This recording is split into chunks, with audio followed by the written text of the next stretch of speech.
почитуван председателя, почитувани колеги противници, почитувани министри. После пауза преходна година се одлучихте на ребаланс на бюджета за 2013 година, што не е така лоша предпоставка. Меѓутоа, уште на почетокот ќе кажам дека овој буџет донесен за 2013 година на 24 декември минатата година на еден безобразен, енергичен, насилен начин, си го покажува своето. Се покажува своето преку оние над 200 милиони евра, прикажени како планиран дефицит на буџетот за оваа година, кој сега вие го коригирате абсолютно и го зголемувате за некои над 20 милиони евра, она што ви фали од планираното. Токму за околу 200 милиони евра беше целата кавга, беше целиот притисок овде во собранието од нас, претедниците на опозицијата, спрема вашите проекции за 2013 година, каде што ние енергично се спротивставивме и барахме токму за отприлика толку милиони евра, вие да го коригирате буџетот за 2013 година и да престанете со наназад воспоставените практики околу кроењето и реализација на буџетските, односно трошењето на народните пари, да за толку се соземете, да за толку направите одредени заштеди во тие расходи и не ги задолжувате граѓаните на Република Македонија со долгови спрема странство и внатре, не ја зголемувате нивната лоша кредибилност, не ги обтоварувате фирмите во Република Македонија, да им дадете малку поголема одушка, да им дадете малку поголем здив, за да тие се заземат за овој пост-кризен период што ја зафати цела Европа, па бевме и ние како мала, отворена економија зафатени од таа криза во европски, односно светски рамки. Меѓутоа се збидна што се збидна, се случија тие настани на 24 декември, од кое нешто е, ние ден денес не бегаме и ден денес го повторуваме истото, дека истата грешка ја правите не само ја повторувате сега за 2013 година, туку уште повеќе ќе ја продлабочите и во наредната за буџетот од 2014 година. Меѓутоа ќе биде отом-потом. И сега кога велиме за ребаланс на буџетот, вие во вашето говорење овде, во вашата дебата, па и во репликите спрема моите колеги Маријанчо Николов и Стојко Куновски, рековте зошто сте сакале, односно сега го правите ребалансот на буџетот за 2013 година, а не сте го правиле за 2012 година, од причини што тогаш сте мислеле дека расходната страна нема да ја чепнете, односно нема да ги изголемете расходите и покрај намалените приходи во 2012 година, а сега одлучувате тоа да го правите со ребаланс, затоа што фактички ќе ги изголемите расходите, односно ќе ги пореметите ставките во расходната страна во трошењето, најповеќе кон пензионерите, и секогаш кога има нешто тешно облегло, се повикувате на пензионерите, се повикувате на социјалците и се повикувате на земјоделците, на тие категории на социјални групи граѓани. И ќе сте ги изголемиле трошоците околу образованието и науката, односно до опремнувањето на некои научни лаборатории. Почитуван министер, сето тоа е разделливо и може би така треба да биде. Меѓутоа треба да одговорите на македонската јавност за 2013 година. Како планирате да ги остварите предвидените приходи, прво предвидените приходи за 2013 година? Со овој ребаланс ги изголемувате. Како планирате да ги направите кога, досега не сте ги оствариле, сте ги оствариле некаде од околу 60%, а останаа уште неполни 4 месеци, како ќе го реализирате тоа, кога треба од планираните овие 4 месеци на напред, до крајот на годината, секој месец приходите да ги изголемувате за 46 милиони евра. 46 милиони евра од она што сте го планирале. Дали првиот чекор не ли беше прошлата недела, кога се дрзнавте и во еден ден затворивте 400 дуќани и ги казнивте со глоба од 3200 евра? Дали тоа ви е првиот чекор? Ќе остане прашање. И како мислите дека дефицитот кој е планиран и кој е зголемен на 310 милиони евра, од 288 плюс 22 на 310 милиони евра, ќе го издржите до крајот на годината со тоа што планирате тој да биде намален месечно по 12 милиони евра. Како мислите на ваква економска моќ, на вакви економски движења, на ваков економски потенцијал, или како мислите да ако не го остварите планираниот економски раст во однос на бруто домашниот производ, овие ставки ќе ви излезат вака како што сте ги проектирале? И ако земеме сега проста математика, атрибутски да настапиме со голи бројки, дека овие 46 милиони евра приходи, повеќе кои треба да ги остварите за секој месец, и 12 милиони евра помалку да ги намалите разходите, односно да го намалите дефицитот, тоа се вкупно некаде околу 58 милиони евра. Тие 58 милиони евра до крајот на годината по 4 месеци ќе видат некаде околу 200 милиони евра. И планираните 310, вие веќе планирате што на светлото на денот папиролошки, што во фиока Република Македонија да ја затворите со дефицит од над 500 милиони евра. 500 милиони евра, тоа е веќе ставка од над 6% од бруто домашниот производ. Тоа е нешто за кое треба очигледно да разговараме. Тоа е нешто што ја тоне македонската економија, што ја влече на назад, што не им дава дах на стопанствениците, што не им дава волја на граѓаните на Република Македонија. Нема да имате раст, нема да го остварите планираниот раст од 3,9%. А Јовани беше, ама не го остварихте. Знаете дека ви падна. Ева, почитувам министер, очигледно е дека вие не се откажувате од вашите мегаломански или кампањски, популистички економски политики, кои толку многу ги фалите, а кои секојдневно резултираат со едни двојбени, односно контрадиктивни работи. Кои се тие контрадиктивни работи? Ако е успешноста на една економија позитивна, ако вие како што велите се зголемува бруто домашниот производ, се зголемува едно нешто и вашите политики економски доведуваат до некои подобри работи, јас само и вас, и колегите, и целата јавност би ги запрашал со едно едноставни прашање. Што во причина на ваквата економска политика во Република Македонија се зголемува, а што се намалува? Ајде да видиме прво позитивната работа, за зголемувањето да трнеме. Што вашите економски политики во овие изминати години доприносува да се нешто зголеми во Република Македонија? Се зголеми сиромаштиот. Или одржувате на едно ниво и покрај толку силно потрошени милиони или милиарди евра овие години, сиромаштијата, ама апсолутно баш никако да ја установите на една пониска редска граница. Се зголемува вработеноста во администрацијата. И тоа замислите, и за 50% или 40% од 2009 година па на наваму, таа администрација зголемена со некаде над 40.000 ново вработени во администрацијата, или од 2007 година наваму и над 60.000. Тоа се податоци добиени од извештајот од Европската комисија. Се зголемуваат буџетите, а со нив се зголемуваат и дефицитите. А со тоа по автоматизам се зголемува енормно и централниот долг, односно јавниот долг на Република Македонија, кој овие години буквално во проценти изразено изнесува некаде во просек 8% зголемување. Тоа е тренд, тоа е една динамика тековна, која сметаме дека граѓаните и стопанството на Република Македонија, а наставувате и во 2014 година и натаму, со тоа темпо нема да можат да ги издржат.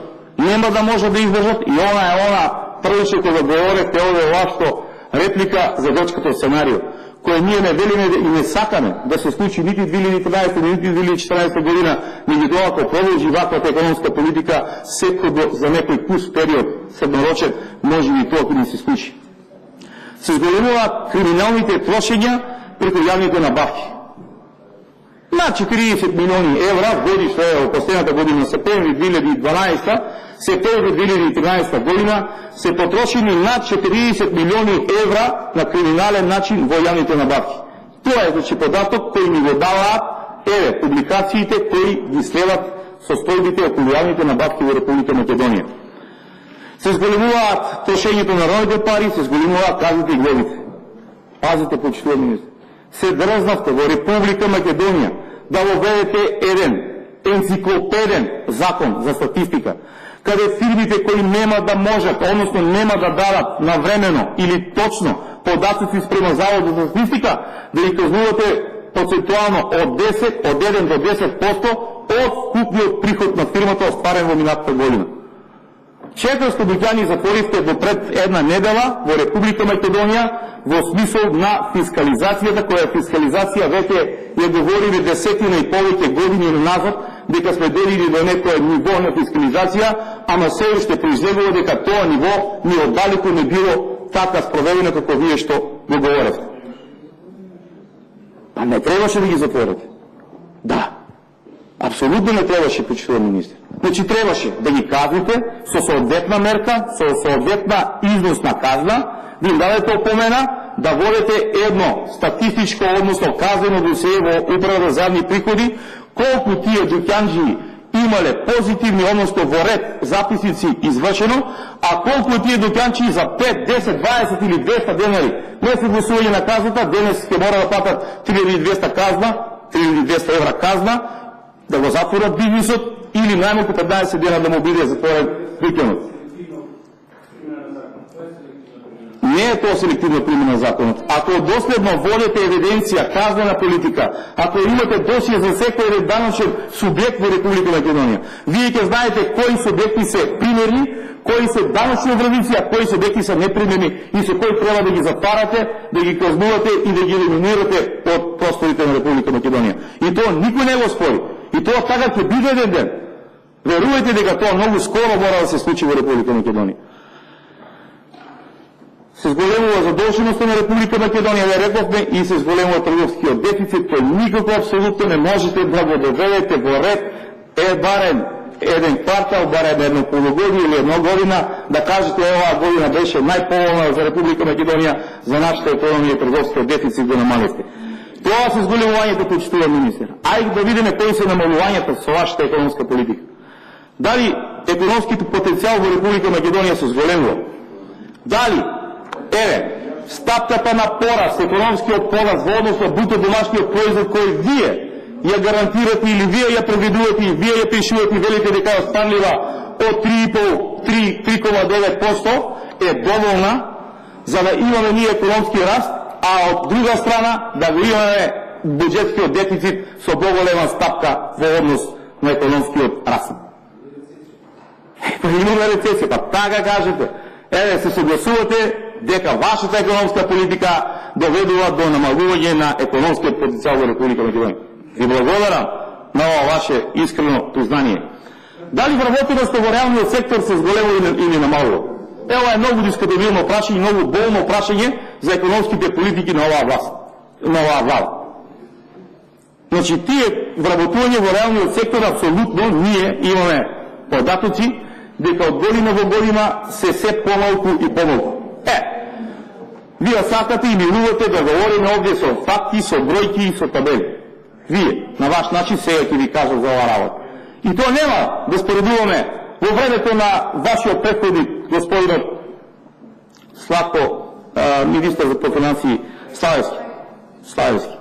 Нема да зборуваме за времето на СДСМ, на Лјупчо Георгиевски и тие. Ќе зборуваме за времето од 2009 година, кога вие сте министр во оваа влада по финансии, па наваму до 2012. 3 години.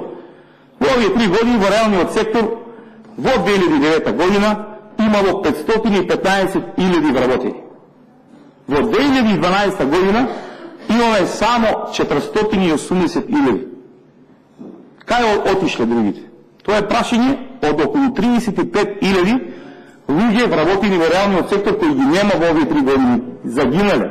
Ги нема. Хајде да видиме вработените во администрацијата во овие 3 години. Во 2009 година господин Трајко Славевски имаше доблес овде, кога говоревме за буџет за ребаланс, секогаш да ни каже отворено дека таа година, минатата или ребалансот го правиме, во Република Македонија се вработиле, односно тој дал подпис за вработување во администрацијата на 4.000, 8.000, 6.000 вработување. И Кога ги собравме, тие во 2009 година беа 115.000 во администрација. 2012 година крајот се 160.000. 160.000 вработени, од кои разликата 40.000 дејалија на билдовки. Што со решенија, што во јавните предпријатија, што во договорите за дело и кај волонтерите. Со тоа нормално ја намаливте стапката на невработени лица евидентирани во Агенцијата за вработување и овде малате со некои податоци дека сте ги намалиле невработените во Република Македонија, што апсолутно не е точно. Тие се голите бројки за луѓето, за вработените. Ајде да видиме сега тие како реперкуираат во буџетот на Република Македонија. Како се образуваат. Значи, велиме помалку 35.000 вработување во реалниот сектор. Тие 35.000 помалку вработување во реалниот сектор, реален сектор кој е само еден и единствен двигател, една и единствена причина или содржина, кој го полни буџетот на Република Македонија.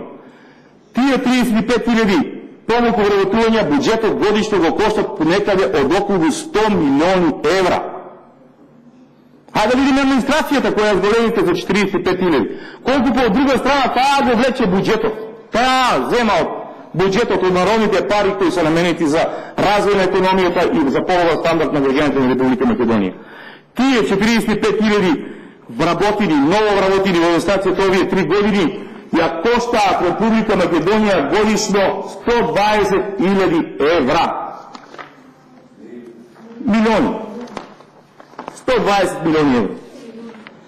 Тоа е, почитуван министер, трагедијата на вашата економска политика, на вашата популистичка економија, на вашата идеологија, како и на кој начин да ги држите граѓаните на Република Македонија во зависност од владата, како тие да бидат зависни од вас, како таа зависност и таа благодарност да ви ја испорачат со возврат на некои наредни избори, кои вие велите ќе ги изгубите и наредните, и наредните, и наредните.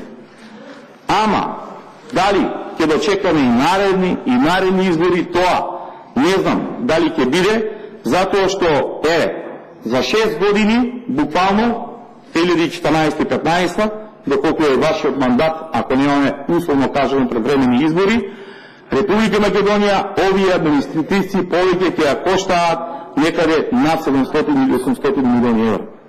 На тоа ако ги додадеме проектот Скопје 2014, на тоа ако ги додадеме сите неблагородни, односно промашени инвестиции на оваа влада, во смисло на спортски сали, на тениски игралишта, на мостови, на врби и не знам уште на што ли не, ќе дојдеме до податокот за колку македонската економија, македонските граѓани се осиромашени во овие години на владење на ВМРО ДПМН или конкретно вие како министер за финансии во оваа влада.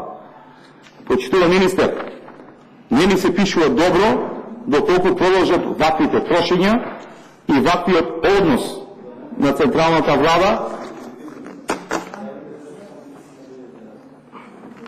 Ке се јави владанка, сепко не треба да ви кажете. Сте ви кажели на координација, не мора да подсетува, да нема да забрави. Ако забрави, јас ги ја подсетам. Сигурно ке се јави. Благодарам. Значи, вреди мој одговор, не е бадија овде. Сум застанал, сум вадил податоци, значи добро се интересирате. Така и треба да биде. Добро. Во секој случај не напаѓа времето, оние деловнички 20 минути за буџет за реланс, кој вие, колеги пратеници, го донесовте во отсуство на опозицијата, не е доволно. Кога се говори за буџет, кога се говори за народните пари, за трошењето, не е доволно. Не е доволно. Стварно има многу тези за кои треба да ги отвореме овде баши со министерот за финансии и за да се некои работи до формати да се доизјаснат. Хајде да видиме сега од аспект на Меѓународен монетарен фонд. Значи, ги нема веќе оние сите странски подржувачи, силни подржувачи на економијата и на ставките на оваа влада, кои во изминатите години ги слушавме дека е била позитивна, дека работела добро, дека било добробит за сите граѓани на Република Македонија. Меѓународен монетарен фонд по кој знае кој пат укажува на вас, како власт, како влада, да имате воздржаност во трошоците, да имате подобро управление со јавните финансии, Тоа го немате. Тоа го немате околу транспарентноста, околу ликвидноста, околу законитоста на буџетот и на буџетските трошења. Умереност во задолжувањето. И тоа го немате. Рековме 8% годишна стапка нагорна на задолжување на оваа влада спрема странство. И платењето на државните долгови кон компаниите во смисла да поврат на ДДВ и во платењето на сите оние испорки кои ги имаат во материјално, финансиски, односно услуги извршени за понарачки по јавните набавки. И вели да се насочат во инвестиции во инфраструктурата, кај патишта, кај железници, кај гасификација и електроенергетски проекти. Тоа е нешто кое веќе во буџетот за 2014 година ќе го сретнеме. Тоа е нешто кое веќе касни 6 или 7 години во Република Македонија. Нема да е пофален, не е фалба. Требаше ова да го спроведете уште кога дојдовте 2009 година или кога бевте како подпредседател на владата за економски прашања. Требаше многу порано. Може би денес ќе беше Република Македонија повесела држава, посретни граѓани, поуспешни бизнисмени и помалку одлив на населението и да не зборуваме за долгото пространство, сектор сметам дека одредени мои колеги ќе ја начнат таа тема и сметам дека како што и беше донесен буџетот за 2013 година, така ќе и помине и ребалансот на буџетот за 2013 година, а ќе бидеме живи и здрави и ќе бидеме поразумни, може би ќе имате повеќе коректност и издржливост околу критиките за буџетот од 2014 година, каде што е и таму пак ќе ги споредиме политиките кои вие ги нудите и кои ги спроведувате, а кои ние сакаме да бидат така или на друг начин. Нашите политики ќе бидат истакнати може би за ден или два, колешка Вилович. Ќе имате, не хипотетични, ќе имате, ние ќе ви донесеме на вас, колегите пратеници од опозицијата, програмата, новата програма на Социјалдемократскиот сојуз. Лично на министерот за финансии ќе му врачиме овде, не на адреса или било дека. Па не, ние имаме решение на Македонија. Меѓутоа, решението за Македонија се потешко ќе најдат светол ден, се додека оваа власт ја укинува медиумската отвореност во Република Македонија. Се додека ги затворува за колеги, не молам за тишина. Дали конце преврши колегата, ама не до првото место. Сето тоа вие ќе го созбиете. Ние и мајка Тереза да ја донесеме во собствено, условно кажано, со сета почит по неговиот незиното лики дело.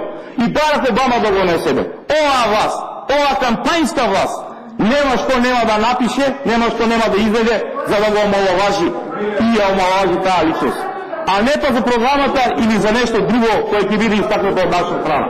Затоа, колеги, ќе видите сега, па од натаму, лесно да читате убава, разбирлива и за граѓаните и реална програма, а не 100 чекури, па градени, па надградени, па слушани, не знам што.